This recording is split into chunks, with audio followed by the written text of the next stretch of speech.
Hello, welcome. Thank you for joining us on this edition of News 2. I'm Sandra Gumansing. In our top story, Governor Kenneth Mapp has named Nelson Petty Jr.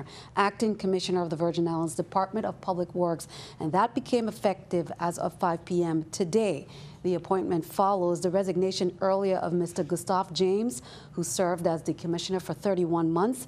Governor Mapp and Commissioner James met personally yesterday in a statement from Government House and to discuss a number of issues within the Department of Public Works.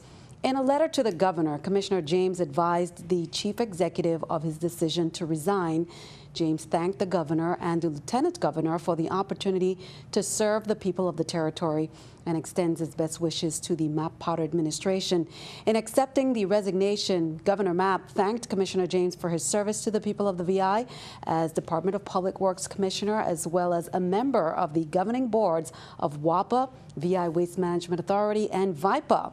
The governor asked that Mr. James has agreed to serve on the governing board of the Water and Power Authority as a private sector member. The governor will forward his nomination to the Senate soon, and he wished Mr. James the very best in his future endeavors. Well, meanwhile, the territory is dealing with some wet weather due to a tropical wave that swept over the area. VITEMA and Emergency Management in St. John reported some flash flooding in a tennis court in the Starfish area. Take a look at that shot sent in by VITEMA. Route 10 was reopened to vehicular traffic. Also, this afternoon, Hanson Bay Road was closed due to a downed pole. The respective departments were out last night and today adequately cleaning up and assessing the impacts of last night's rain event. VIPD, VI Department of Public Works, Innovative, WAPA as well. They were addressing minor debris removal and more. Be sure to tune in. We'll have more on the weather in our AccuWeather forecast later on in the show. Both on St. Croix and St. Thomas, several neighborhoods are still without power. Around 8 p.m. on St. Croix, heavy winds and lightning caused some power outages, according to the Virgin Islands Water and Power Authority. Some St. Croix feeders were out. They were affected, and line department crews were not dispatched to restore service until the weather conditions had subsided. Well, shortly before news time, WAPA informed that line department crews were being dispatched to address numerous isolated service interruptions in Golden Rock, La Grande Princess, Morning Star, Estate St. John, Constitution Hill, Concordia East, Claremont, Montbijou, Anna's Hope, Ario Diaz Heights, St. George Hill and St. George's LaGrange, Estate Pleasant, Annalee, Mount Victory, and Prospect Hill, and a building at the Walter I.M. Hodge Apartments. Now, as we just reported, some outages were reported last night and earlier this morning. John Grillo is standing by with an update. John? As of 3:15 Tuesday afternoon, August 8th, line department crews remain dispatched, addressing a number of isolated service interruptions across the island districts of St. Thomas, St. John, and St. Croix. An isolated service interruption is defined as an interruption of service affecting at least one customer. Areas on St. Croix reporting service interruptions include Cotton Valley, Sally's Fancy, Laurie Hill, Golden Rock, La Grande Princess, Morning Star, Estate St. John, Constitution Hill, Judith's Fancy, Concordia East, Claremont, Mary's Fancy, Montbijou, Anna's Hope, Ruby, Lorraine, Ario Diaz Heights, St. George Hill and St. George's, LaGrange, Two Williams, Estate Pleasant, Annalee, Mount Victory, and Prospect Hill. Areas reporting service interruptions on St. Thomas include Lindbergh Bay, Noragata, St. Peter, Wintberg, Hassel Island, Peterborg, and Contant. And on St. John, there's an electrical service interruption reported at Hanson Bay Hallover. The Virgin Islands Water and Power Authority remains committed to restoring service to all customers as quickly and as safely as possible. To report isolated service interruptions on St. Thomas, call 340-774-1424, and on St. Croix, 340-773-0150. Thanks for that update, John. Well, VITEMA monitored the event and issued alerts where necessary. VITEMA coordinates emergency response efforts, especially when there's a lack of resources. And in this event, they say they did not require their coordination. It was not necessary for them to activate any of the emergency operations centers. However, this week, FEMA Region 2, VITEMA, the National Hurricane Center, and the National Weather Service San Juan, they held a regional conference call to practice its procedures in the event a major storm is approaching the territory. VITEMA also used this week to rehearse its own protocols for activation. Director Barnes is continuing to encourage the community to do its part to be ready for the 2017 Atlantic hurricane season, which is expected to be a very active one. Be sure to stock up on emergency supplies, she says, have a family disaster plan in place, and stay informed about the weather that may impact the area. Well, turning to our neighbors, torrential rainfall resulted in the declaration of a flash flood warning for the BVI, as well as the postponement of the Emancipation Festival parade that was scheduled for Roadtown on Monday, August 7th. Now, parade organizers said the event will instead be held on Saturday, August 12th at 1 p.m. Photos and videos emerged on social media showing numerous widespread flooding throughout the island of Tortola, including the communities of Huntom's Gut, Purcell Estate, and Roadtown. In one of the videos, you can see men battling against the force of floodwaters as they seemingly tried to secure a motor car. A number of other vehicles along roadways, different roadways, were covered by water. District Court Judge Curtis Gomez turning to the courts sentenced Celeste P. Bermudez, 42, of Menton, Massachusetts, today to 30 months in prison and 3 years of supervised release for the theft of federal program funds. Gomez also ordered Bermudez to serve a concurrent sentence of 12 months in prison for making and subscribing a false tax return and pay the following restitution: $321,000 to the U.S. Department of Housing and Urban Development, HUD, $137,000 to the U.S. Department of Health and Human Services, and $50,500 to the Virgin Islands Bureau of Internal Revenue. Bermudez also has to pay a $100 special assessment and perform 350 hours of community service. On April 3, 2017, Bermudez pleaded guilty to theft of federal program funds and making and subscribing a false income tax return.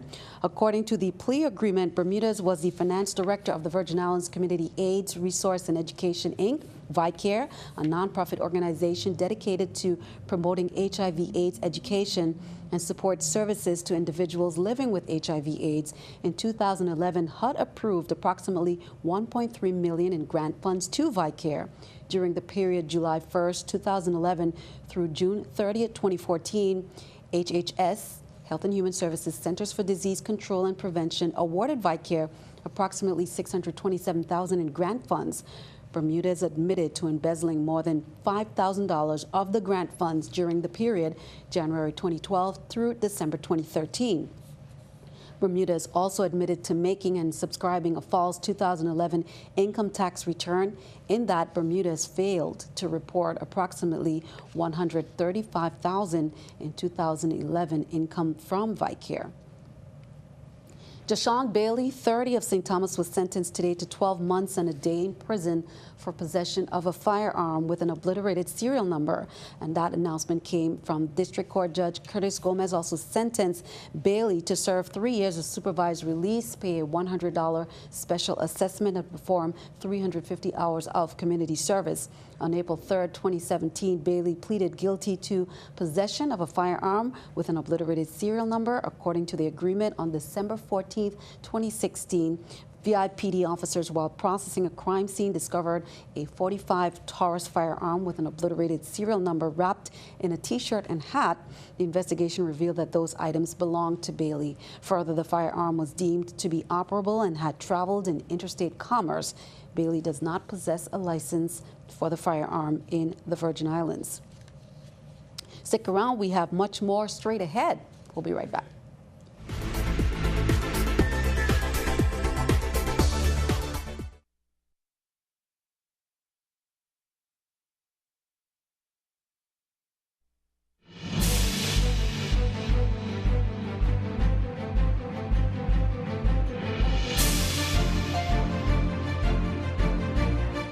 Welcome back. Well, as of July 2017, the National Park Service realigned the reporting structure of the park managers under one Caribbean Parks superintendent. The decision to realign was based on feedback received from management, employees, and stakeholders at each park during a review. St. Croix, St. John, and San Juan now report to the new GS-15 Caribbean Parks superintendent. According to the National Park Service, the realignment will help the agency maximize taxpayer savings and manage resources more efficiently. However, residents in the territory had many concerns on both St. John and St. Croix. News 2 Stephanie Brown reports. The Virgin Islands delegate to Congress, Stacey Plaskett, hosted a public meeting last evening at the Danish West India and Guinea Company warehouse with the purpose of bringing awareness on the reorganization of administrative shifts at the National Park Service. According to release statements by the NPS Southeast Regional Office, the superintendent of each Caribbean park will now report to the new Caribbean Parks superintendent, Randy Lovissiere, that recently relocated from San Francisco to Puerto Rico. So a realignment just means above Joel, Randy Lovissiere, who you will hear from earlier, he's based in Puerto Rico. So I lost 2 deputies in the region. So instead of that phone call from Joel going to Atlanta, 1,500 miles away, to resolve any local issues that require that kind of level, you would call Randy. National Park Service covers roughly 60% of St. John. On NPS's webpage, the organization states that the park preserves the history and tells stories of the people in the Caribbean. However, St. Johnians, in a previous community meeting held on August 4th, complained about the lack of local people hired as rangers. On St. Croix, some attendees inquired further on why a longtime local ranger did not receive the position of Caribbean superintendent. My wife and I sat down, we spoke about it, and it was not in our best interest. Further, local boat owners and fishermen shared concerns on ongoing rifts between rangers and themselves. What's going on here is you have 6 concessionaires. That doesn't mean it's 6 individual people. You have one person owning 3 companies, so that is eliminating the chance for our native people to have a company. Enforcers, that they're not doing their job because instead of harassing the little man on the water, they have these same concessionaires violating the law. And it's your job to enforce it. But they are busy harassing people for whistles and horns on the water coming into Buck Island. For News 2, I'm Stephanie Shalana Brown. During the town hall meeting, both the delegate and residents expressed that NPS has numerous projects which they should be commended for, but more community initiatives and engagement were a hot topic. NPS members agreed and further spoke on hiring a community liaison. Be sure to count on 2. We'll keep you updated on that. Well, Health and Human Services Secretary Tom Price traveled to New Jersey to brief Trump on the opioid crisis strangling communities across the country. Trump campaigned on conquering the opioid epidemic and quickly created a commission tasked with proposing solutions. Last week, a preliminary report from that commission urged Trump to declare opioid addiction a national emergency. Doing so releases funding and logistical help to affected areas. New Jersey Governor Chris Christie heads the commission. According to the CDC, 140 people a day are dying in America of drug overdoses. This means there is a 9/11 scale loss of life every 3 weeks in comparison. General Motors is recalling almost 700,000 vehicles for a steering issue. 2014 Chevrolet Silverados and GMC Sierra trucks are potentially affected. The problem is the software that controls electric power steering assistance. It has a glitch that can cause vehicles to spontaneously lose power steering for about 1 second. When it's suddenly returned, drivers can lose control of the steering wheel. The National Highway Traffic Safety Administration says this is particularly dangerous when performing low-speed turns. Owners can bring their vehicles to a dealer for a free software update that fixes that problem. Taking a look at the numbers, we can see everything down. The Dow down 33, NASDAQ down, S&P also down. In an emergency meeting Monday afternoon, the governing board of the Virgin Islands Water and Power Authority approved required changes to a financial arrangement that will fund 3 new generating units at the St. Thomas Randolph-Hawley Power Plant. The board members voted unanimously to approve changes to the financial structure ahead of its anticipated closing earlier this month. The private investment firm will provide up to $15 million for the first set of new generators. The addition of new units will result in energy efficiency and improved operational reliability. WAPA's Executive Director Julia Reimer Sr. explained that the financing for the acquisition of the new units will facilitate the implementation of the authority's integrated resource plan and strategic plan's objective of providing WAPA customers with more efficient energy at an affordable price. The authority is under contract with Wärtsilä North America to provide 3 new 7-megawatt generating units with options for additional units. The governing board initially approved the acquisition in April 11th, 2017. Site preparation work is underway at the Harley Power Plant in anticipation of the new units, which are expected on island in early 2018. Some more WAPA news. WAPA has scheduled maintenance of the customer portal website on Wednesday, August 9th from 8 a.m. to 1 p.m. During the 5-hour period, customers will be unable to log on to the www.customerservice.viwapa.vi to make payments or view account information. Customers are reminded, however, that other payment options are available to include making payment at the self-service payment kiosks, making payment at most local banks, placing a check or money order in the drop boxes at WAPA's business offices, or by mail using the envelope provided with the billing statement. They say there will be no electric or water service interruptions as a result of this system maintenance. Virgin Islands Police Department, they're also announcing that you can now access weekly crime statistics on their VIPD webpage. All you have to do, they say, is visit www.vipd.gov.vi, hit the crime tab, and then scroll down to crime stats. There you will find weekly territory-wide crimes broken down by date, time, location, and disposition. The crimes of the week will also be able to download and print in a PDF format. Anyone having information regarding any incident reported to VIPD, you're asked to contact the Virgin Islands Police Department 340-774-2211 in St. Thomas, 778-2211 in St. Croix. Please remember you can also dial 911, Crime Stoppers VI at 1-800-222-TIPS, or the Chief's Office. Proud parents, family, and friends were on hand at Sterling Optical in Golden Rock for the presentation of the 16th annual Adams Path 2017 scholarships.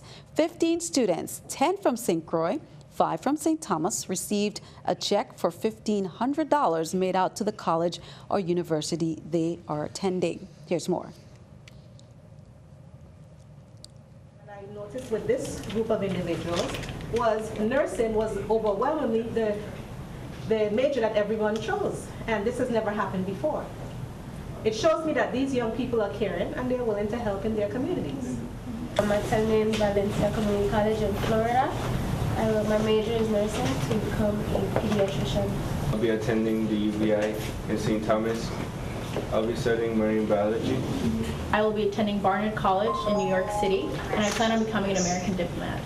And I plan to attend the University of Wisconsin in Madison. And eventually, I want to become a forensic pathologist. I will be going to Simmons College in Boston, where I will be studying nursing. I've also found an interest in public health, so I plan to minor in public health and see how I can combine those 2 degrees in my career. I will be attending the University of the Virgin Islands in St. Croix, and I will be majoring in psychology. My future aspiration would be to become a psychologist and to go and move on to get my doctorate. Congrats to the students. Meanwhile, St. Thomas students were recognized also at the location at the Sterling Opticals. And these are the students: Deshani Blake, LJ Brathwaite, Khalil Smith, Kendall Benjamin, Kajal Gupwani. St. Croix students are Dayanara Alibokas, Christopher Fabio, Eric Henneman, Habiba O'Neill, Milna Filbert, Deja Scott, Eva Taylor, Zhejiang Washington, Eloy Murphy, Joy Thomas Lewis. Here's some more.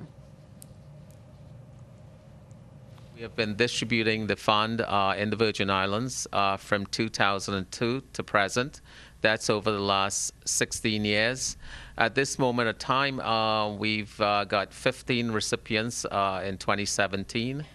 10 from St. Croix and 5 from St. Thomas. We got to be proud of all of the recipients. They have endured a lot of difficulties, obstacles, but was able to persevere and be successful. And we congratulate them today on that behalf.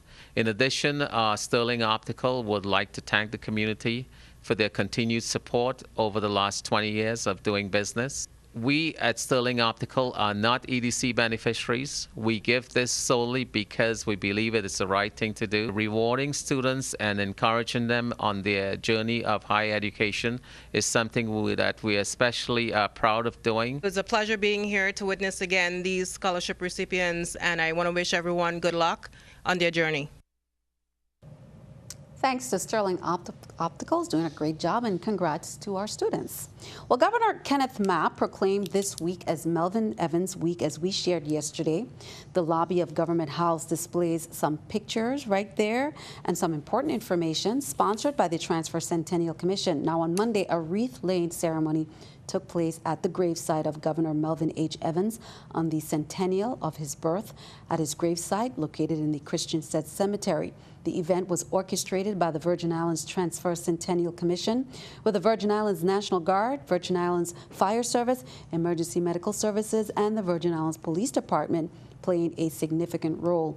James O'Brien Jr., who is the Assistant Executive Director of the VI Transfer Centennial Commission, thanked all in attendance as homage was given to one of the most influential people in the territory. He says O'Brien introduced 2 members of the commission with firsthand knowledge of Governor Evans. Hans Loetz, Vice Chairman, and former Governor Charles Turnbull shared remarks. Governor Kenneth Mapp provided a personalized retrospective on Governor Evans, which reinforced the fact that not only was he a great leader, he was a great family man with the continual goal of taking care of his beloved Virgin Islands, he said. The Honorable Melvin Evans, remembering his life and legacy, took place at Government House Christiansted with a diverse crowd in attendance. A riveting panel discussion was filled with new perspectives, personal anecdotes, and touching memories of this giant in Virgin Islands history. Participants in that discussions were Athniel Otley, Holland Redfield, Attorney Cornelius Evans, Dr. Donna Christensen, Dr. Alfred Heath, Attorney Britton Bryant, Dr. Charles Turnbull, and Bargrave Richards. The U.S. VI Department of Health, in partnership with other private and public agencies, to include the St. John Administrator and the St. John Foundation, will be holding a town hall meeting on St. John on Wednesday, August 9th. Now, the DOH previously held a similar town hall meeting on St. Thomas and St. Croix to get some ideas from the community regarding areas that could be constructed for the public's use. These meetings stem from a Walkability Institute that the Department of Health's Chronic Disease Prevention Program held in collaboration with the CDC and Task Force for Global Health. A diverse group of stakeholders convened to discuss and develop a plan of action for making the streets more conducive for walking and biking. The team will share the information learned during the workshop and discuss the first action steps. This event is free and open to all. It's on St. John at the Legislative Building, Wednesday, August 9th at 5:30. Stick around. News 2 AccuWeather forecast is coming up next.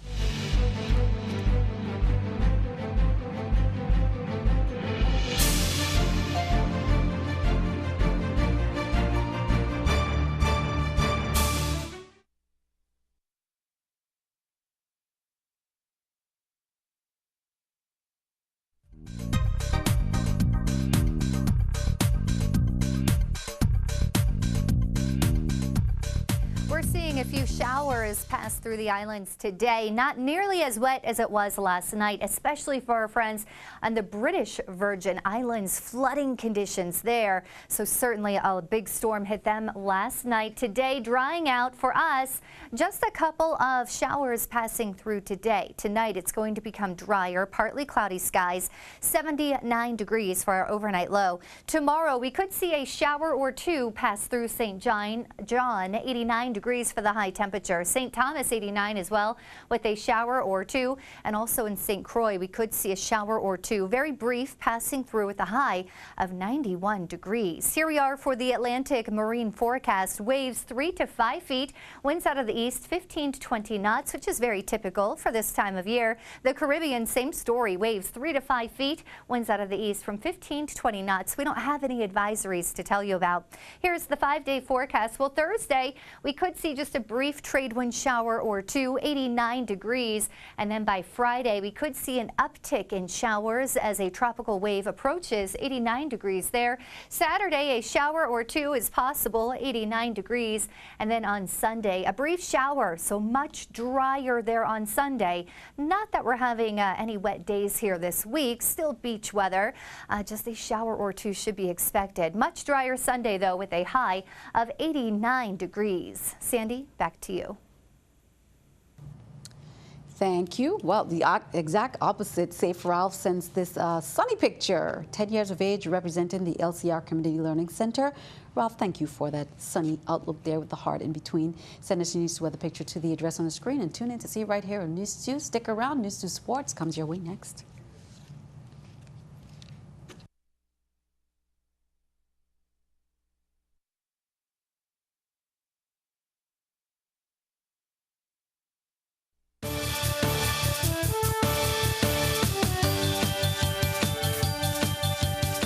I'm Gary Anthony, and this is News 2 Sports. The FIBA Women's America Cup 2017 is underway in Buenos Aires, Argentina, where 10 teams are trying to win the gold and earn a spot in the 2018 FIBA World Cup Championships. The Virgin Islands, well, they got off to a rocky start in their first game Sunday versus host team Argentina, losing 80-48. Amani Tate led the way for the VI with 19 points. Monday night, the VI went up against heavily favored Venezuela. Now, using a second-half explosion, the VI outscored Venezuela 47-29 on the way to a 79-53 win. Amani Tate led the way again with a game-high 26 points, shooting 10 from 19 from the field, including 60% from beyond the arc.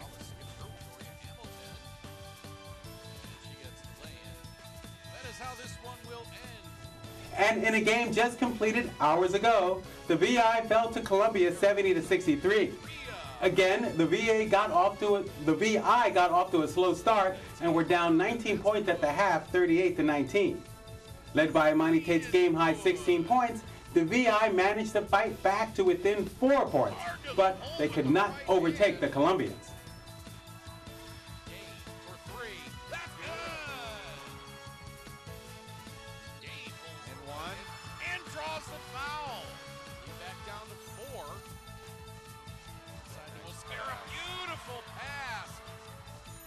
Overall, the VI shot poorly at 37%, including only 29% from three-point land. With a 1-2 record, the VI faces Brazil tomorrow at 3:05 p.m. Now you can check it out if you go to FIBA.com. You can figure out a way to watch it live streaming. It's a must-win for the VI. Brazil is at the top of their group, which is Group A, with a 2-0 record. And the top 2 teams from Group A will move on to the semifinals on Saturday. That's it for sports. Sandy, back to you. Thanks for that update, Gary. And that's all for this edition of News 2. Thank you for joining us for all the latest in news, weather, and sports. I'm Sandra Demansing. We'll see you next time.